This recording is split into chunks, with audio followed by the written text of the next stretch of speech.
సంవత్సరాల తరబడి ఎన్ని మందులు వాడినా మీ మోకాల నొప్పులు తగ్గట్లేదా? ప్రాణ పెయిన్ క్లినిక్ లో అత్యాధునిక చికిత్స.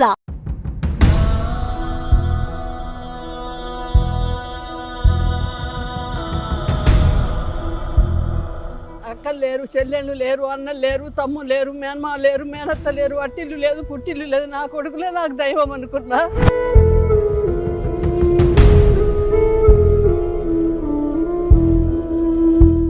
నాకు ఆస్తి చేయకుంటే నిన్ను చంపుతా, తుపాకు పెట్టి కాలుస్తా, ఉరి పెట్టి చంపుతా. ఎవరో చంపినట్ట. నేను పోలీస్ డిపార్ట్మెంట్ చేస్తున్నా, నువ్వేం చేయలేవు. నాడు వచ్చి నెట్టేసి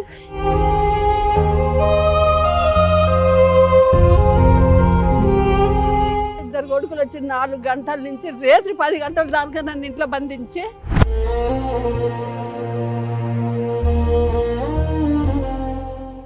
నా పెళ్ళితో కూడా నేను సుఖపడలేదు నాన్న.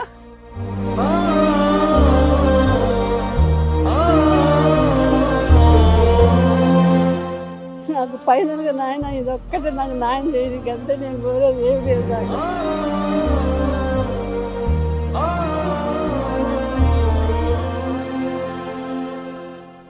నవమాసాలు మోసి కని పెంచి పిల్లలకు విద్యాబుద్ధులు నేర్పించి వాళ్ళు పెద్ద అయిన తర్వాత మురిసిపోతూ ఉండే తల్లిదండ్రులను చూస్తూ ఉంటాం. కానీ వాళ్ళు అవసాన దశకు వచ్చిన తర్వాత మాత్రం తల్లిదండ్రులను బయటకు గెంటేస్తున్న కొడుకులు రోజు రోజు ఎక్కువైపోతున్నారు. ప్రస్తుతం మనతో పాటు ఒక తల్లి ఉంది. ఆవిడ హెచ్ఆర్సీని ఆశ్రయించారు, పోలీస్ స్టేషన్ల చుట్టూ తిరిగారు, ఇంకా పెద్ద మనుషుల దగ్గరికి వెళ్ళారు, వాళ్ళని వీళ్ళని కాళ్ళు పట్టుకుని బ్రతిమలాడారు, కొడుకుల్ని కూడా వేడుకున్నారు. అయినా కరగలేదు. ఉన్న ఆస్తినంతా రాయించుకుని అర్ధరాత్రి ఆమెను ఇంటి నుంచి బయటకు గెంటేశారు. ఏం చేయాలో తెలియక ఆమె చివరకు మానవ హక్కుల కమిషన్ని ఆశ్రయించారు. ఒకసారి ఆమెతో మాట్లాడదాం, ఆమె కష్టం ఏంటో తెలుసుకుందాం. అమ్మా నమస్కారం. నమస్తే, మీ అందరు నమస్తే నాన్న. ఏడవకండి, ఏం జరిగింది చెప్పండి అమ్మా. చెప్తా. నల్లగొండ జిల్లా పెరకకొండారము, శాలి గౌరారము. నాకు 2 కొడుకులు, 1 బిడ్డ. నాది వ్యవసాయము కష్టము. 3 కిలోమీటర్ల దూరం బాయి. మా అమ్మగారు ఆస్తి 18 ఎకరాల భూమి. నేను వ్యవసాయం చేసి నా కొడుకులను అందరినీ చదివించి, నా చిన్న కొడుకు ఐబీలో చేస్తుండు, పెద్ద కొడుకు పోలీస్ డిపార్ట్మెంట్లో చేస్తుండు, చిన్న కొడుకు 2 లక్షల జీతము, పెద్ద కొడుకు 1,500,000 జీతము. నా పెద్ద కొడుకుకి 50,000 పెట్టి బీడీ చేయించిన. ఆమె టీచరు, నా బిడ్డ టీచరు. అందరికీ నేను బర్రెలు కాసిన, గొర్రెలు కాసిన, గోడలు పెట్టిన. వడ్డీరోడు అన్నాడు కదా, నువ్వు గోడలు పెట్టినావు, మేము అవసరం లేదా అన్నాడు. పంపు మెడకి వేసుకొని రోజు 10 ఎకరాల మందు కొట్టిన, ఒడ్డు తీసిన, ఊరలు తీసిన, నెత్తుల సద్ది గంప, ముందల బర్రెలు, చేతుల కట్టె. 3 కిలోమీటర్ల దూరం బాయి పోయి వ్యవసాయం చేసి నా అమ్మగారు 12 ఎకరాల భూమి ఇచ్చిండ్రు. నేను 6 ఎకరాల భూమి కొనుక్కున్నా. వాళ్ళందరికీ చదువులు చెప్పించి జాబులు చేసిన. చదువుల కొరకు నల్లగొండకు వచ్చిన. పిల్లలకి అక్కడ చదువులు కావని ఒక్కొక్కరిని వేరే రాష్ట్రాలల్లో, రాష్ట్రాల పేరు నాకు రానే రాదు. చిన్న కొడుకునైనా పెద్ద కొడుకునైనా ఒక ఆయనని సాగర్లో చదివించిన, పెద్ద ఆయనని జనగాంలో చదివించిన, చిన్న ఆయనని హైదరాబాద్లో, ఖమ్మంలో, ఆర్మూరో ఏదోనట ఆడ అందరికి చదువులు చెప్పించిన. అందరికి జాబులు అయినాయి. ఆయన నా కష్టం అంతా ప్రపంచానికి అందరికీ ఎరికే. అక్కలు లేరు, చెల్లెళ్ళు లేరు, అన్నలు లేరు, తమ్ముళ్ళు లేరు, మేనమా లేరు, మేనత్త లేరు, అట్టిల్లు లేదు, పుట్టిల్లు లేదు. నా కొడుకులే నాకు దైవం అనుకున్నా. నన్ను ఎన్నో కష్టాలు పెట్టిండ్రు. ఆయన పెట్టినా నా కొడుకులు, అమ్మగారు అత్తగారు ఒక్కూరే, నా కొడుకుల పరువు తీయొద్దు అని నేను నా పెళ్ళిడి తెచ్చినాక 8 ఏళ్ళు నేను కడుపులో దాచుకున్న. వాళ్ళు ఎన్నో కష్టాలు పెట్టిండ్రు నా కొడుకులు. ఒకరు 2,000 కొడుకు అంటే నెట్టేస్తే ఇక్కడ తొడకట్టినే ఉందిగా. ఇక వీళ్ళు వాళ్ళు ఉండి ఏంది నీకు న్యాయమేనా? రఘుపతి రెడ్డి, నీ అమ్మ ఎంత కష్టం చేసింది, కోళ్ళ జాదింది, ఏ నుంచో నీళ్ళు ఎత్తుకొచ్చి కోళ్ళ జాదింది, నల్లగొండల బర్రెల జాదింది, ఇంటిని పాలు పోసి వచ్చింది, మీ అందరు నౌకర్లు చేపించింది, మీకు న్యాయమేనా అంటే మీరట మీ వాళ్ళట దొంగతనం చేసిరట మా అమ్మ చెప్పి. ప్రతి వాళ్ళు తింటే ప్రతి వాళ్ళకు ఏదో మీరు లంగతనం చేసినట్టు, దొంగతనం చేసినట్టు ఇంకేరే మీరు చెప్పినట్లుగా క్రియేట్ చేశారు. నాకు మంచి పేరు ఉంది నాన్న, మంచి పేరు ఉంటే అది డిస్కౌంట్ చేయాలని నన్ను అట్లా బదనాం చేసిన ఆయన. నా ఆస్తి అంతా రేత్రిలో ఒక్కటే విషయం, నాకు ఆస్తి చేయకుంటే నిన్ను చంపుతా, తుపాకు పెట్టి కాలుస్తా, ఉరి పెట్టి చంపుతా. ఎవరో చంపినట్ట. నేను చంపినాను. నేను పోలీస్ డిపార్ట్మెంట్ చేస్తున్నా, వకీళ్ళు ఎరికే, ముసాఫర్ సావులు ఎరికే, లంగలు ఎరికే, దొంగలు ఎరికే, అందరు నాకు తెలుసు. నువ్వేం చేయలేవు, నువ్వు అనుకుంటున్నా నాకు భూమి పట్టా ఎందుకు చేయవని 4 ఏళ్ళు హింస ఇచ్చినా కానీ నేను పట్టించుకోలేదు నాన్న. తిట్టుకొని అన్న అంటే ఒకనాడు వచ్చి నెట్టేసి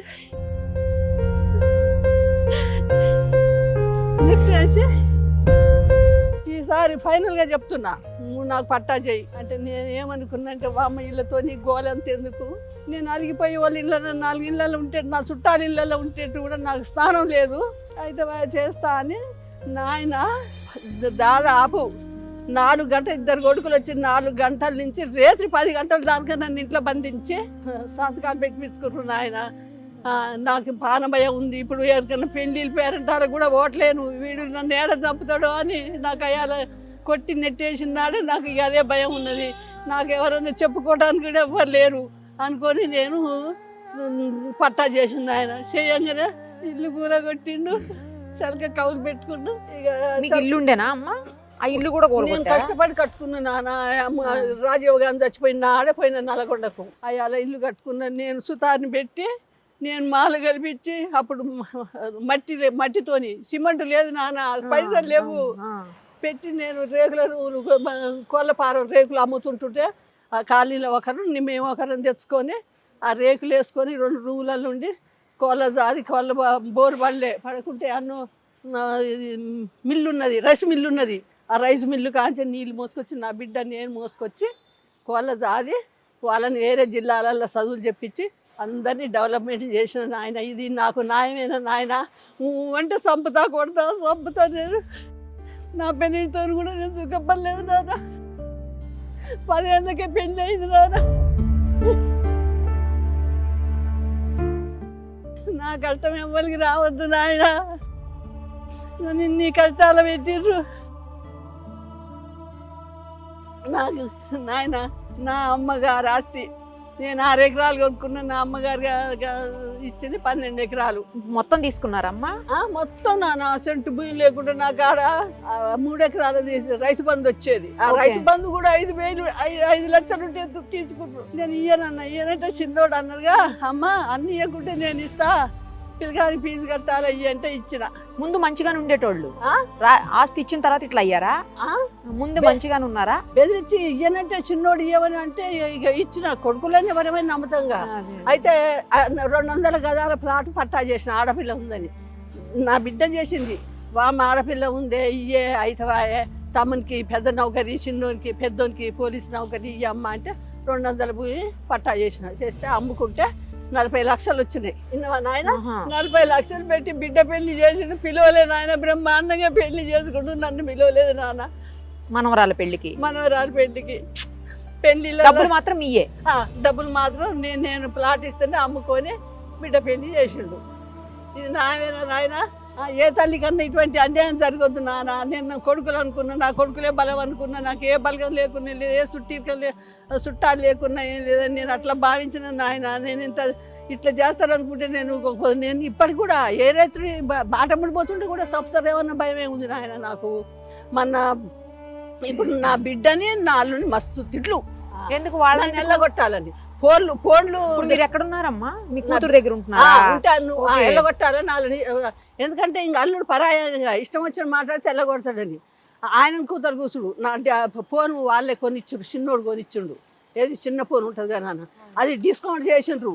ఎందుకో డిస్కౌంట్ చేసిండ్రు. నేను జ్వరం వస్తే ఇల్లు మందలు ఇస్తుంటుంటే ఫోన్లు చేస్తే కలుస్తలేదట. కలవకుంటే నా బిడ్డకు ఫోన్ చేసిండ్రు. చేస్తే ఇక బ్యాలెన్స్ లేదేమని 500 బ్యాలెన్స్ చేసినా రావట్లే.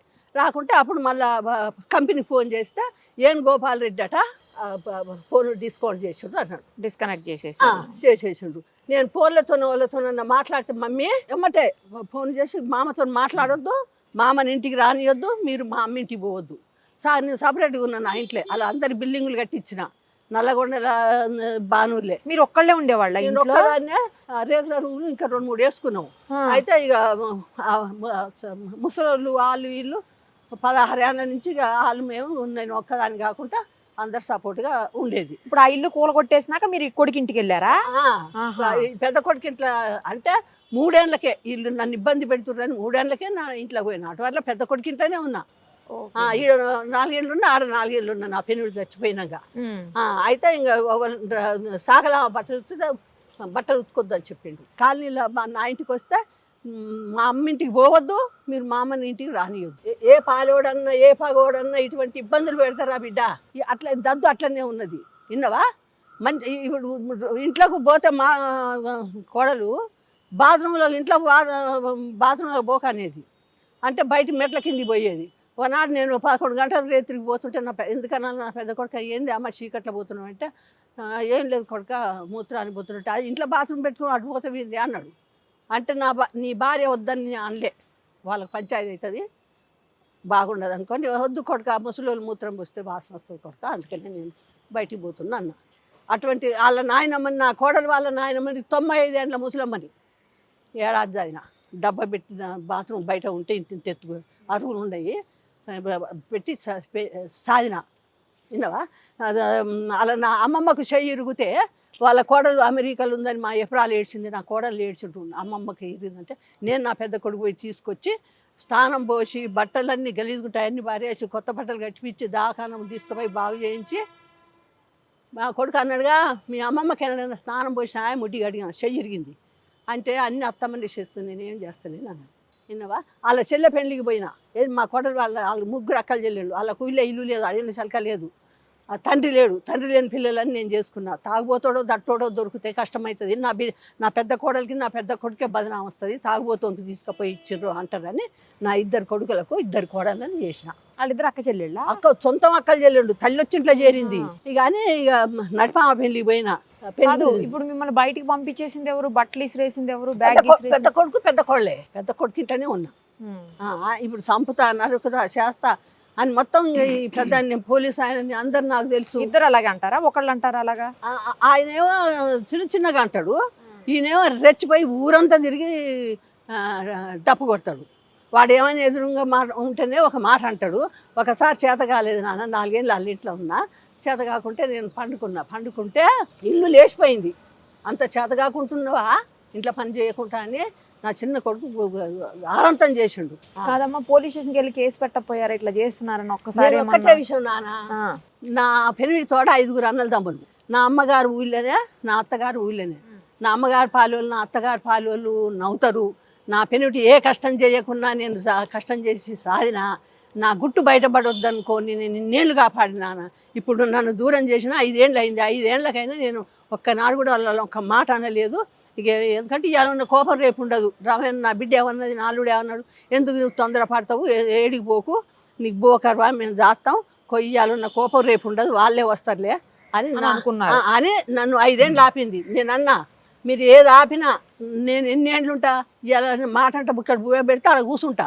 రేపు మంచాన పడితే నెలకు 20 ఏళ్ళు అయినా మనిషి వాళ్ళు దొరకటం లేరు. నా అమ్మగారి ఆస్తంతా వాళ్ళు తింటారు. వెట్టి శాతం నేను నా పెనిమిటిని డయాలిసిస్ అయితే నా అల్లుడు వాళ్ళు నౌకర్లు చేసుకుంటుంటే ఆయనేమో ఎక్కడో ఉన్నాడు, చిన్న ఆయన జాబ్కు, పెద్ద ఆయనేమో సూర్యాపేటలుండు. నా అల్లుడు 6 ఏళ్ళు తిప్పిండు డయాలిసిస్ అయితే. మీ హస్బెండ్ని నా పెనిమిటిని డయాలిసిస్ అయింది. ఇక హైదరాబాద్ నాకు తెలియదు కదా నాన్న, ఎన్నో దాఖలు తిప్పి బాగు చేపించిండు. నా చిన్న కొడుకు మరదలు చేసుకుంటే ఆ మరదలు కాడనేమో నా పెద్ద కొడుకుంటే. ఇప్పుడు ఇక్కడ దాకా ఎందుకు వచ్చారమ్మా? ఎందుకు వచ్చారంటే ఒక్కటే విషయం నాన్న, నేను ఇన్నేళ్ళు ఎదురు చూసిన నా అమ్మగారి కష్టము వాళ్ళ కష్టం కాదు. నేను 25 ఏళ్ళు సాధిన, 25 ఏళ్ళు సాధినంగా నేను ఇవాళ బువ్వ పెట్టమంటే పెట్టలేరు. మరి ఇన్ని నెలకి ఇన్ని వేలు లక్షలు ఎత్తుకుంటుర్రు మీరు. మరి నా అమ్మగారి నేను అక్కరలేదు, నా అమ్మగారి ఆస్తి నీకు ఎట్లా అక్కర ఉంటుంది? ఉంటుందన్నా ఉండదు కదా. నా అమ్మగారు నాకు హీరే, మీకు అందరికి జీతాలు ఉంచలేదు, నేను బయటికి పంపలేదు, మీకు మంచిగా జాబులు ఉన్నాయి, మీరు బతుకురి. ఎందుకంటే నన్ను 5 ఏళ్ళ నుంచి వదిలేసారుగా, మీ మీద నాకు నమ్మకం పోయింది. నాకు ఇల్లు కట్టియమంటేనే ఇల్లు కూడా కొడుతురి, బయటికి వెళ్ళ కొడుతురి, భూమి పట్టా చేసుకుంటురి, చలక కవులు మీరే తింటిరి, రైతు బంధు మీరే తింటిరి, రూపాయలు లేకుండా నా చేతులు 5 లక్షలు ఉంటే అడుక్కుంటురి. ఇదేనా నా కొడుకులదే? అందుకని నా అమ్మగారు ఆస్తి నాకు కావాలి. నమస్తే అండి. నమస్కారం. ఈ పిచ్చమ్మ గారి కేసు మీరే డీల్ చేస్తున్నట్టున్నారు. అవునండి. ఏమి ఇప్పుడు హ్యూమన్ రైట్స్ మీరు ఏం అడుగుతారు? ఈరోజు 4/9/2024 నాడు పులగం పిచ్చమ్మ పెరకకొండారం గ్రామస్తులు, నల్గొండ జిల్లా వాసులు. తన ఇద్దరు కన్న కొడుకులు తన పుట్టింటి ఆస్తి, తన కష్టార్జితం స్వార్జితమైన భూమి, ఇల్లు అన్నీ బలవంతంగా వాళ్ళ పేరు మీద రాయిపించుకొని తల్లిని 2019లో కొట్టి ఇంట్లోంచి వెళ్ళగొట్టడం జరిగినది. అప్పటి నుంచి ఈ తల్లి తన కూతురైన రమా దగ్గర నివసిస్తున్నారు. ఈ తల్లి తన మొత్తం ఆస్తి కొడుకులు కొట్టేసినా వాళ్ళ మీద ఎలాంటి చర్యలు తీసుకోవాలన్నా వాళ్ళ పెద్ద కొడుకైన పులగం రఘుపతి రెడ్డి పోలీస్ డిపార్ట్మెంట్ నందు పనిచేస్తున్నారు. ఈ రఘుపతి రెడ్డి సొంత తల్లైనా కూడా ఈ పోలీస్ డిపార్ట్మెంట్లో పనిచేస్తున్నా, నేను నిన్ను ఎలాగైనా నీ అంతమంది ఇస్తాను, నీ ఆస్తి మాకు రాసిచ్చావు, ఇంకా నీ పని నువ్వు చూసుకో, నువ్వు ఎక్కడన్నా ఉండు, ఎక్కడ పోయినా సచ్చినా బతికినా మాకు సంబంధం లేదు, మా దరిదాపుల్లో కూడా నువ్వు రావాల్సిన అవసరం లేదు అని చెప్పారు. అయితే ఈ తల్లి ఈరోజు బతకడానికి ఉండడానికి నీడ లేదు, తినడానికి తిండి లేదు, తన కష్టార్జితం స్వార్జితం తన పుట్టింటి ఆస్తి కూడా కన్న కొడుకులే కొట్టేశారు. బాధ్యతగా ఉండాల్సిన కన్న కొడుకులు అతి ఘోరంగా హింసించి అవమానించి ఇంట్లోంచి ఎల్లగొట్టి నీడ లేకుండా చేస్తే తను తగు రక్షణ అలాగే తన ఆస్తి కూడా తనకి ఇప్పించాలని చెప్పి రైట్ టు ప్రాపర్టీ అలాగే right to life and personal Liberty ఎంచుకొని హ్యూమన్ రైట్స్ కమిషన్ని ఈరోజు ఆశ్రయించడం జరిగినది. నాకు తగు రక్షణ నా బిడ్డల నుంచి కలుగు చేయాలని చెప్పి హ్యూమన్ రైట్స్ కమిషన్ వారిని వేడుకొనడం జరిగినది. హ్యూమన్ రైట్స్ కమిషన్ వారు ఈరోజు ఈ పిచ్చమ్మ గారి సోదరు పిచ్చమ్మ గారి పిటిషన్ స్వీకరించి విచారణకు పిలుస్తామని చెప్పినారు. నాకు ఏది అయినా నా బిడ్డకి ఏదైనా నా కొడుకుదే బాధ్యత. చచ్చిపోతే నా బిడ్డ చచ్చిపోయినా, నన్ను చంపినా, ఎవరు చంపినా వాళ్ళదే బాధ్యత. అది మాత్రం నాకు న్యాయం చేయాలి. మున్సిపల్ కోర్టు కానీ, సెషన్ కోర్టు కానీ, హైకోర్టు కానీ మీ అందరికీ మీకు నమస్కారాలు చేస్తున్నా. వకీళ్ళకి కానీ, మున్సిపల్ సావులకు కానీ ఇటువంటి కష్టం ఏ అమ్మకి రావద్దు, ఏ కొడుకులు ఇట్లా చేయొద్దు. నాకు ఫైనల్గా నాయన ఇది ఒక్కటే నాకు న్యాయం చేయడానికి, అంతే నేను కోరేది ఏమి లేదు నాయన. సుమన్ టీవీలో మీ పర్సనల్ అండ్ బిజినెస్ ప్రమోషన్స్ కోసం కింది నెంబర్కి కాంటాక్ట్ చేయండి.